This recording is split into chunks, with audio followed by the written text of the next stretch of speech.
नमस्कार, मैं हूं कुलदीप कुमार राउत और आप देख रहे हैं फॉरएवर न्यूज। बिहार चुनाव नजदीक है, लेकिन बिहार के कई ऐसे मुद्दे हैं जो लगातार दिल्ली तक गूंज रही है। इस वक्त हमारे साथ शर्मा जी मौजूद है, आपका बहुत बहुत स्वागत है। कैसे देख रहे हैं, बिहार में चुनाव नजदीक है लेकिन उसके बावजूद भी विपक्ष कहीं ना कहीं कमजोर होता हुआ दिखाई दे रहा है आए दिन। निश्चित रूप से विपक्ष किसी भी दृष्टिकोण से कहीं से कमज़ोर नहीं है। कमज़ोर है तो भारतीय जनता पार्टी और उनका सहयोगी दल। नीतीश कुमार के नेतृत्व में जो भारतीय जनता पार्टी की सरकार है, बिहार की जनता ने उनको हटाने का दृढ़ संकल्प ले लिया है और उनको हटा करके ही बिहार की जनता मानेगी। वहाँ इंडिया गठबंधन की प्रचंड बहुमत की सरकार बनने जा रही है। मैं आपसे दावे के साथ कहना चाहता हूँ। नहीं, आप तो लगातार कह रहे हैं ना, जो दावे के साथ सरकार बनने जा रही है, लेकिन सड़कों पर तो न तेजस्वी जी दिखाई दे रहे हैं, तेज प्रताप जी नहीं दिखाई दे रहे हैं, लालू यादव जी का बात ही छोड़ दीजिए। आज बताइए, पूरे देश में कांग्रेस दिखाई दे रही है। सेना के हित में, सेना को मजबूत करने के लिए कांग्रेस पार्टी कहती है सीमा पर सेना लड़ रही है और पूरे देश में हम आपके कंधे से कंधा मिलाकर साथ में हैं।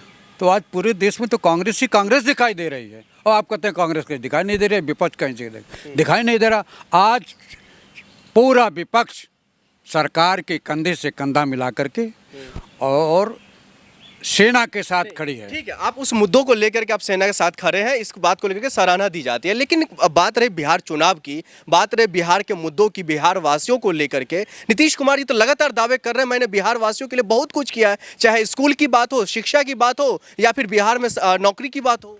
आपने बहुत अच्छी बात की है, नौकरी की बात और शिक्षा की बात।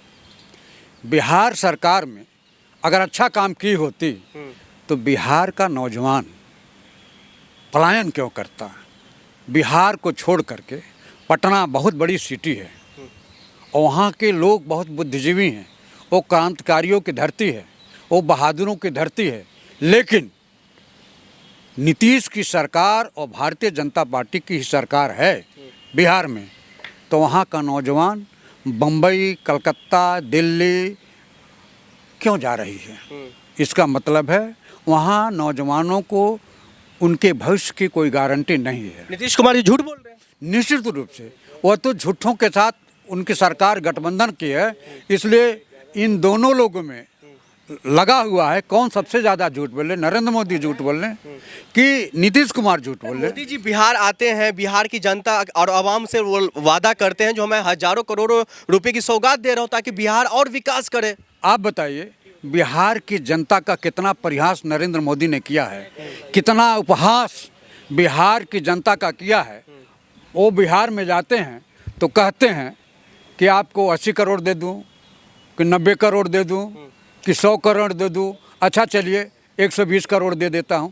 तो यह बिहार के नौजवानों के भविष्य के साथ खिलवाड़ नरेंद्र मोदी ने किया है। तो ये खिलवाड़ और अपमान फिर कर कौन रहा है? नरेंद्र मोदी। मोदी जी क्यों चाहेंगे? मोदी जी तो आपको बताऊं, आप पढ़े लिखे लोग हैं।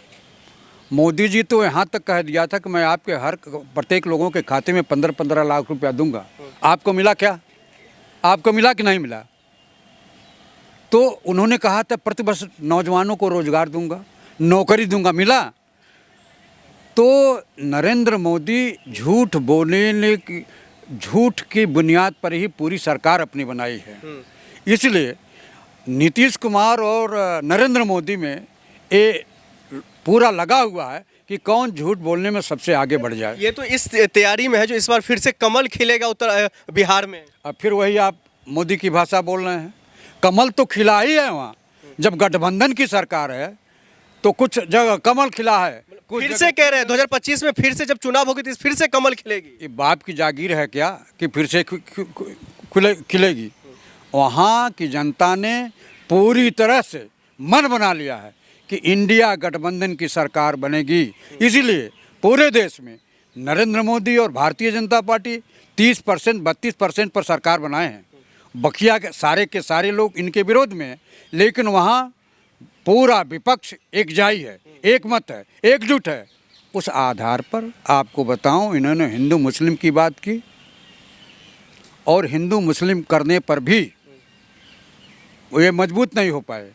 और आज की बात मैं सेना के सवाल पर, बिहार मामलों को लेकर के सम्राट चौधरी जी जो है वो लगातार कह रहे जो बिहार का विकास नीतीश कुमार ने किया, जनता उनके साथ है।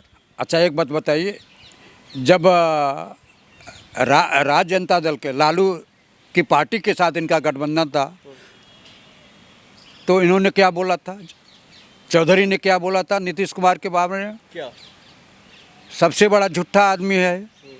यह तो समय समय पर इनकी भाषा बदलती रहती है, चाहे नीतीश कुमार जी हो, चाहे हिंदुस्तान के प्रधानमंत्री जी हो, चाहे चौधरी हो, सबकी भाषा समय समय पर बदलती रहती है। इनकी भाषा और इनकी ज़बान पर कोई लगाम नहीं है। ये कब झूठ बोल जाए और सत्य से इनका कोई संबंध है ही नहीं है।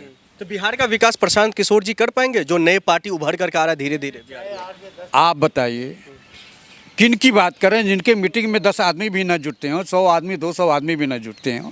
यह भी तो जैसे उत्तर प्रदेश में मायावती जी बी टीम है नरेंद्र मोदी की, उसी तरह से पूरे देश में बी टीम के रूप में इन्होंने काम किया है। वहाँ भी वोट काटने के लिए लगातार मोदी जी हो या फिर भारतीय जनता पार्टी, नीतीश कुमार, तमाम लोग ही तो कमियां गिना रही हैं, बिहार की जनता के सामने ला रही है वो।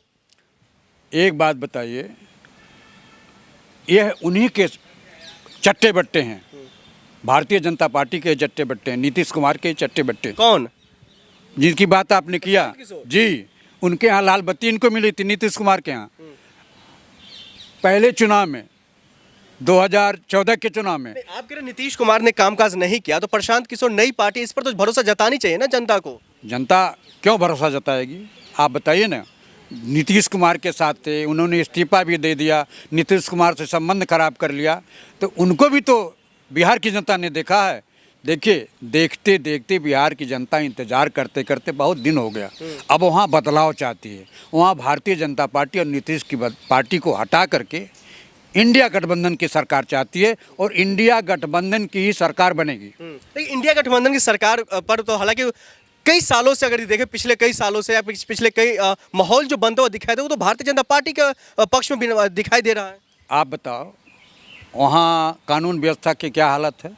दरोगा मारे जा रहे हैं, इंस्पेक्टर मारे जा रहे हैं। लालू राज से तो अच्छा है ना अभी नीतीश कुमार के मुख्यमंत्री रहते हुए। कहाँ वहाँ इंस्पेक्टर मारे जा रहे हैं, केंद्रीय गृह राज्य मंत्री का भांजा मारा जा रहा है, उनकी बहन को चोट लगा है, अपराधियों ने गोली मारा है, उनके यहाँ शोरूम लूटे जा रहे हैं, दिन दहाड़े लूटे जा रहे हैं, लाखों की संख्या में लूट हुई है, दरोगा मारा जा रहा है, सिपाही मारा जा रहा है, छात्र पीटे जा रहे हैं जो नौकरी मांग रहे हैं। वहाँ कौन सा नियम कानून चल रहा है? नीतीश कुमार के हाथ में सुरक्षित है बिहार, दावा तो ये लोग यही कर रहे हैं।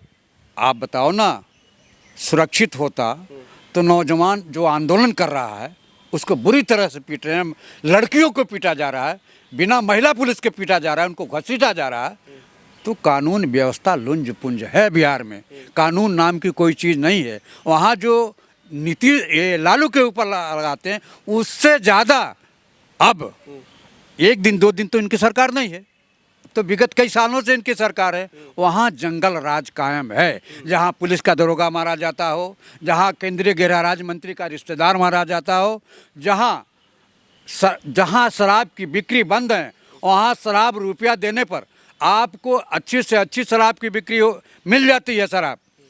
तो वहाँ धमधूसलपुर राजा अंधेरपुर नगरी की कहावत है, वहाँ पूरी तरह से कानून व्यवस्था नाम की कोई चीज़ नहीं है। पूरी जनता तबाह और परेशान है, जनता को राहत चाहिए, जनता अपने राहत को पाने के लिए वहाँ इंडिया गठबंधन की सरकार को देखना चाहती है और इंडिया गठबंधन की सरकार को बनाने का बिहार की जनता ने दृढ़ संकल्प ले लिया है। बहुत शुक्रिया।